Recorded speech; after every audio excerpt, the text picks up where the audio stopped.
Merci Pierre-Emerick de me donner la parole. Je trouve triste que des Bordelais participent au Bordeaux bashing. Je trouve assez caricatural vos interventions. Ces viticulteurs qui sont des tueurs, des pollueurs, je peux comprendre pourquoi certains aujourd'hui se suicident face à des propos, encore une fois, caricaturaux. Moi, je remercie la métropole qui soutient cette filière. Je rappelle que c'est le premier employeur encore de la Gironde.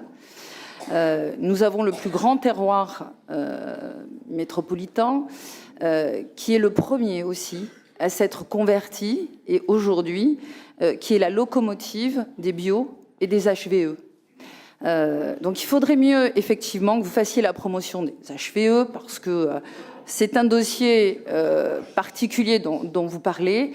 Il y a énormément aujourd'hui d'agriculteurs, de viticulteurs aujourd'hui qui sont convertis en HVE sur notre vignoble et pour lesquels cela se passe bien.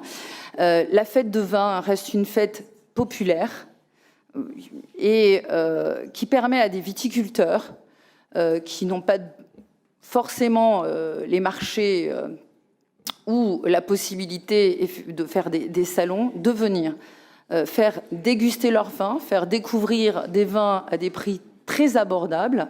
Et là, honnêtement, je ne partage pas vos propos.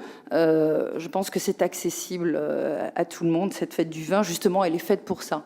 Elle est faite pour la promotion. Et puis, ça se voit, vous mélangez tout, parce que le CIVB, c'est pas l'interprofessionnel du vin. Quand vous parlez du CIVB, c'est la structure qui fait la promotion des vins. Donc, je pense que là, vous n'êtes pas du tout au clair avec le dossier, malgré tout ce que vous dites. Je pense que vous restez encore sur des combats qui ont eu lieu. Effectivement, je crois que les viticulteurs, quand ils ont appris que ces produits étaient nocifs, ont été les premiers à s'apercevoir qu'ils étaient touchés à effectivement mourir des cancers que vous indiquiez. Et ils ont tout fait pour faire en sorte de pouvoir avoir des conduites de vignobles différentes pour protéger leur famille et protéger l'environnement. Donc aujourd'hui, moi je salue le combat de tous ces viticulteurs et je remercie la métropole de son investissement dans cette fête du vin pour eux.